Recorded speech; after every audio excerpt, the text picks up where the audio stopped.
Le moitate scotché sur ma valise, flottant dans la brise fraîche du soir, just sur mon porch. On n'a pas besoin de toi ici. Si cinq mosatant écrits de l'écriture acquérée et cruel de ma sœur, immaculante après une puissante val de 14 heures. Je suis restée prise du portal dans mes talons de travail, fixant mes bagages passés sur la pelouse clairsemée, réalisant que personne n'y sortirait pour immaculer. Les lumières du salon, brillantes et j'entendais leurs rires étouffés à travers les rideaux. Au lieu de frapper ou de crier, quelque chose en moi a simplement lâché, et j'ai silencieusement remis mes sacs dans ma voiture. Depuis plus de 2 ans, j'ai entretenu secrètement un petit appartement d'une chambre en périphérie de la ville, le pain en liquide sous un nom complètement différent. J'ai conduit dans un silence total, j'ai déballé mes affaires, et j'ai laissé la réalité s'installer en fixant mon téléphone éteint. Il n'y avait aucun appel manqué, aucune excuse, aucune explication, confirmant qu'ils croyant vraiment m'avoir écarté pour de bon. Ils n'y savaient pas que j'étais déjà émotionnellement, détaché du bien avant qu'ils décident de me mettre à la porte. L'appartement était glacial et complètement dépourvu de décoration, mais il m'appartenait entièrement, offrant un refuge sûr que j'avais pas visité depuis presque un an. Pendant tous ces temps, j'avais financé les importantes rénovations de la maison de mes parents, effacé les dettes croissantes de ma sœur, et couvert leurs paiements hypothécaires soi-disant temporaires. Ils avaient pleuré et supplié pour ma stabilité financière autrefois, mais maintenant ils n'y pouvaient même pas m'envoyer un texto. Assise sur ma petite table de cuisine, j'ai ouvert un dossier caché sur mon disque personnel contenant 6 années de registres financiers médicaux. Chaque virement bancaire, relevé de prêt et reçu était parfaitement conservé, car j'avais jamais supprimé la moindre preuve. J'ai pris mon téléphone jetable intraçable, un numéro inconnu de toute ma famille, et j'ai composé le numéro d'un associé de confiance pour confirmer que j'étais en fin prêt. Darren oreille à l'autre bout du fil, mi descente que ça avait pris 16 de temps, mais j'n'arrivais pas à en rire moi-même. 2 jours plus tard, Darren est arrivé dans un véhicule noir, mat pour me chercher, ignorant complètement mes bagages et me tendant simplement un café fries. Il a mentionné que mon conseiller juridique attendait au Centerville, et nous avons roulé dans les rues de la ville pendant que j'y repassais si mots cruel dans ma tête.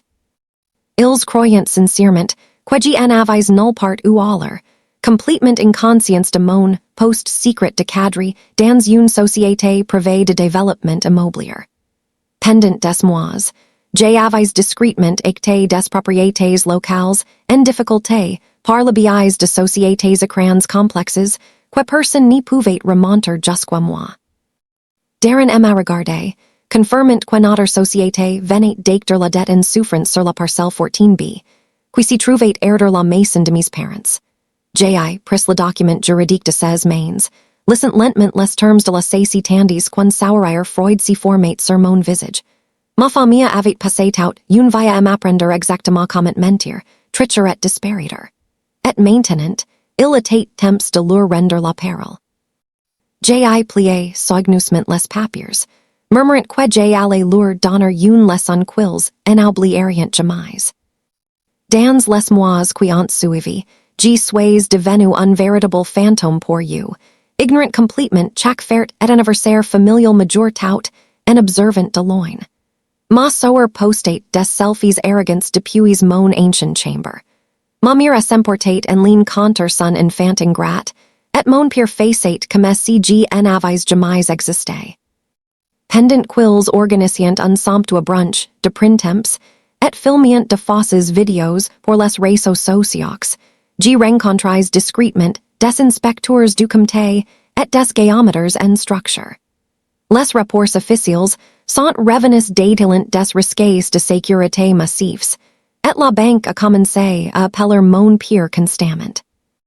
Mon père abertement rit des avertissements urgents, les prenant pour de simples formalités administratives, ni réalisant jamais que j'étais assise du litiges plus hout dans si merm batiment bancaire, observant le peach si refermer. Un dernier avis de mise, en demura de 14 jours a fini par erder scotché sur leur portal d'entrée. Pausant ma sœur a publier une autre plainte théâtrale sur les gens faux. J'ai programmé le point culminant pour la semaine suivante, à exactement 10 heures du matin, sachant qu'atout la famille serait présente lorsque le marteau final tomberait. Le coup à la porte n'est pas venu de moi, mais d'un huissier municipal. Mes parents ont ouvert la porte en pyjama pour découvrir du policiers, un inspecteur du bâtiment et un avocat tenant, un dossier d'expulsion orange vif. Ma mère a hurlé de terror en recevant les papiers, tandis que mon père agitate frénétiquement les bras en essayant de discuter avec les autorités. Leur propriété était légalement reprise en raison de graves violations structurelles et de paiements d'assurance échus qu'ils avaient, je le savais, négligés. En 30 minutes, ils ont été escortés jusqu'à la pelouse devant la maison, où ma sœur s'y tenait pieds nus, tremblant de rage. C'est exactement à ce moment que je suis arrivé. Elle est parfaitement compassée dans une robe bleu marine ajustée, sirotant un café glacé. Ma sœur figuait dans un choc absolu, et mon père m'a regardé comme s'il voyait un fantôme de son passé. J'ai haché la terre parlement, expliquant que si en était strictement qu'une affaire commerciale avant que mon avocat ni les informe que le nouveau propriétaire exigeait un accès immédiat. J'ai franchi le seuil de la maison de mon enfance, un endroit qu'ils avaient entretenu avec mon argent volé, sans avoir besoin de la permission de personne. L'intérieur était un désastre absolu, rempli de moquettes taquées, de peinture calée et d'une montagne de factures de services, publics impies empilés sur le comptoir. Ils avaient laissé la structure pourrir, croyant à tort qu'ils étaient totalement intouchables et à l'abri des conséquences de leurs actes. J'ai marché à travers les pieces familières jusqu'à ce que ma sœur me coins, hurlant que j'en avais aucun droit de leur enlever leur maison. Je me suis retourné lentement, expliquant calmement que sa propre arrogance avait rendu ces processus incroyablement facile pour moi. J'ai passé mon dossier complet sur la table de la salle à manger, révélant chaque reçu et chaque document falsifié qu'ils avaient utilisé autrefois pour m'écarter. L'irony ultime était qu'ils avaient utilisé mon investissement, initial pour enregistrer la propriété, sous une entité d'entreprise, que j'ai contrôlé désormais entièrement. Ils en avaient pas lu les petites lignes de leurs propres contrats, ni s'attendant jamais à ce que la file invisible revient avec un pouvoir légal absolu. J'ai regardé leurs visages abasourdis, leur rappelant qu'ils m'avaient élevé pour erder impitoyable, avant de m'élogner. Des le lendemain matin, les serrures avaient été changées et une équipe professionnelle vidait légalement le reste de leurs affaires personnelles. Mon père a finalement débarqué dans mon immeuble de bureau à Centerville, le visage rouge et tremblant, avec exactement le même ton agressif qu'il utilisait quand j'étais adolescente. J'ni ni flanché ni reculé cette fois, inclinant calmement la tête pendante qu'il m'accusait d'avoir complètement détruit la famille. Ma mère s'y tenait derrière lui en pleurs, me demandant comment je pouvais infliger autant de douleur à ma propre chair et à mon propre sang.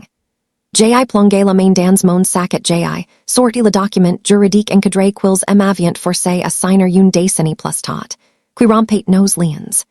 J'ai leur ai rappelé qu'ils étaient ceux qui m'avaient qualifié d'étranger, alors j'avais simplement arrêté de prétendre me saucier de leur survie. J'ai refusé de les laisser entrer, retournant à mon bureau pour finaliser la liquidation de leurs derniers actifs d'entreprise jusqu'à ce que leur empire disparaisse complètement. Ils croyant que la trahison en était qu'une piqûre passager, mais je voulais qu'ils ressentent à quel point les vraies conséquences pouvaient erder lents et douloureuses. Ma nouvelle maison est maintenant complètement silencieuse, libérée des crises constantes et des diners familiaux chargés de culpabilité qui épuisaient autrefois ma santé mentale. J'ni pas démantelé leur vie par pure cruauté, mais parce qu'atout si qu'ils possédant étaient bâtis sur mon travail silencieux et mon innocence d'enfant. Les documents finaux de transition ont été complétés aujourd'hui, si qui signifie que leur entreprise a été officiellement vendue et que leurs comptes bancaires ont été légalement vidés jusqu'au dernier centime. J'ai même engagé pour you un avocat de la défense afin de m'assurer que tout le processus se déroule avec une précision juridique parfaite. Ils vivent actuellement dans un appartement locatif exigue du mauvais côté de la ville, tandis que j'y profite de mauvais paisible et protégé en ville. Mon thérapeute m'a récemment demandé si la vraie justice représentait pour moi, mais j'ai choisi de sourire en silence plutôt que de donner une réponse directe. Je ne célèbre pas parce que j'ai gagné une guerre, mais parce que je suis enfin libre de leur manipulation et de leur abus émotionnel. Quand ils ont écrit que je n'avais pas ma place, ils m'ont accidentellement donné la permission ultime de me construire une belle vie à moi.